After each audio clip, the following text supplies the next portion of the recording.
I'm sure by now, tons of you have heard people say things along the lines of, don't wait until the new year to start today, or something to that same tune. And I am here in the most Socratic circle way to piggyback off that last note.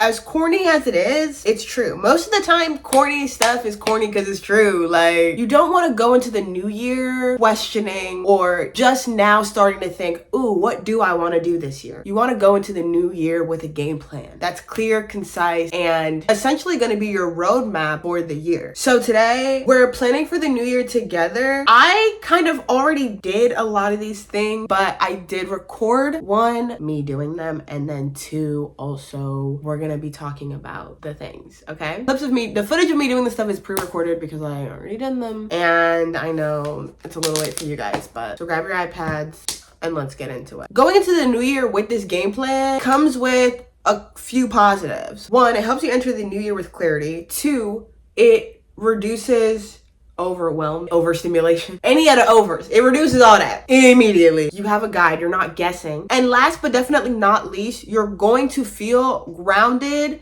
in control, and prepared. I feel like what more could you ask for? So the first thing I do when it comes to this goal setting bit, before we set the goals, we gotta talk about the last goal. So we gotta do a little reflection, right? So I pull out, hold on, where is it at? Pull out my list with my, as you can see, nothing below me, and did.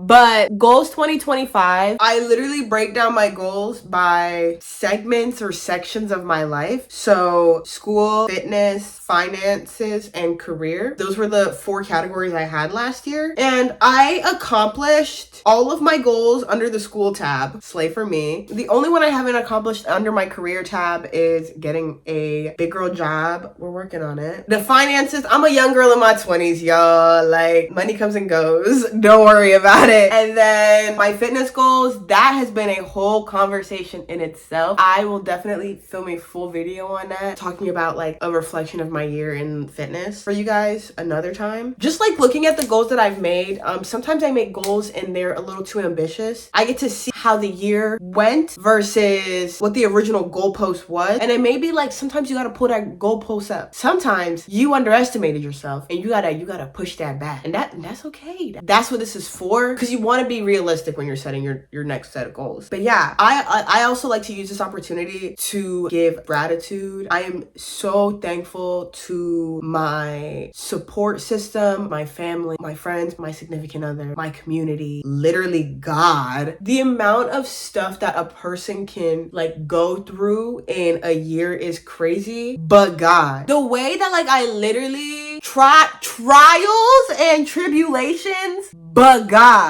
That, enough said. I'm gonna be so thankful for, one, the breath of life. Two, overcoming, one, some of the things that I would have never thought that I would have had to overcome. Two, overcoming things that like you're growing up, your life is life, and like that's fine, that's whatever. Thank you, God. Like literally, thank you, God, for getting me through another year. I saw a creator, if you don't know Libby Christensen, I love her, but she was talking about her vision board for this year, and she put a prayer with her vision board. And I think that I've never done that before, but I think that this year I'm definitely going to write a prayer to go with it, because goal of mine was to better my relationship with Christ, and I definitely did that. I'm obviously a work in progress. I'm not perfect. So after we reflect on our goals, we're gonna set new goals. Now, when it comes to picking or planning goals, whatever you want to call it, first of all, I hate to come and throw out buzzwords at you, but SMART goals, they ate with that. Specific, measurable, achievable, relevant, and time bound. You don't need to answer all, but I think that you need to be specific when you're setting a goal. Oh, I want a big bench. Okay, what's a big bench? What's a big bench? Tell me. Because to somebody, my bench is somebody's big bench. So what's a big bench?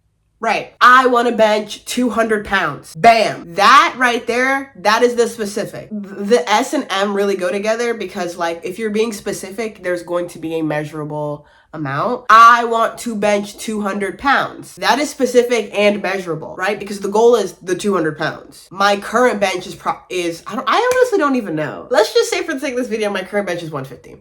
My current bench is 150. If I want to bench 200 pounds, that is a 50-pound jump. Now, the achievable, attainable, whatever version of the chart that you've seen, I've seen like 17 versions of this chart my whole entire life, but okay. This aspect of the SMART goal is like, what are you going to do to get there, essentially? I am going to hit 2 to 3 chest days a week. I'm going to not only bench, but I'm going to hit accessories. I'm going to, like laying out the plan. Like, what's your actual plan to accomplish this goal? I feel like the R is not really relevant, which is funny because that's what the R is for, is relevance. Most of the time, your goal is going to be relevant to whatever your goal is setting it for. Does it relate to my overall goal as becoming a stronger, fitter woman? Yeah, sure, let's do that. And then T is time bound. So how long? By when do I want to bench 200 pounds? By the end of the year? By June? Maybe that's crazy. By March? You're insane. So you know what I mean? You want everything to be realistic. Be honest with yourself. Hey, as much as I'm a shoot for the moon, land among the stars kind of girl, you want to be realistic, because if you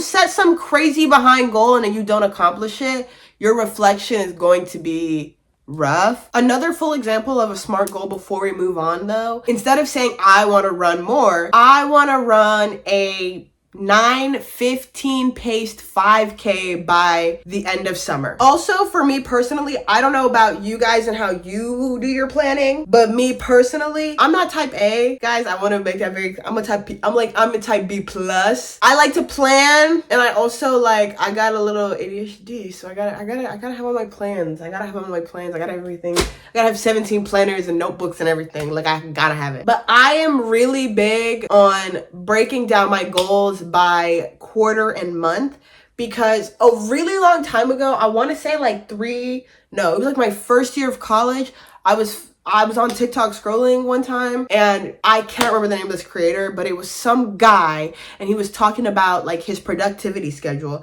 and he was like, I make a to-do list. I have my goals for the year, my goals for the month, my goals for the week, and my goal for the day. If you break it down that way, now reverse it, right? How is what I'm accomplishing today contributing to my goals for the week? How is what I'm doing this week contributing to my goals for the month? How is what I'm doing this month contributing to my goals for the year? How is what I'm doing this year contributing to the goals for my future, essentially? Is the mindset I like to have. So after writing down all my goals, I do write them down first on paper, and I do type them up and put them in my notes app just so that I have a quick reference, but I do like to keep them on paper, and I literally keep this paper, as you can see, from the scrap of paper that I wrote my goals on last year. Oh, I also want to add, for the upcoming year, my breakdowns were a little different. Gym and fitness, school/career, because I did graduate, so I'm not in school anymore, but I'm thinking about returning to school, possibly. This economy's a little crazy, so I don't know about that. Finances, I've started doing content, so obviously I have a whole different set of goals and a section for that. And then personal. And then this is the part that the girlies live for. I love a good vision board.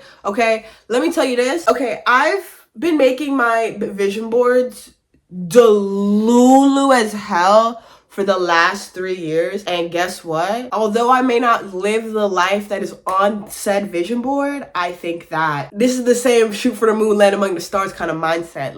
You gotta dream big, mama. You got to want the big stuff for yourself. I've seen a lot of creators on TikTok talking about switching to a more realistic vision board, which if that's the role that you want to live, make your vision board that way. Now, I'm not gonna come to your house and be like, no, you have to make a big dream and vision board, or else. I don't care. Make your vision board. I like to do a little mix, right? Obviously, I'm gonna dream big. So when you see the Porsche on the vision board, I don't want to hear it.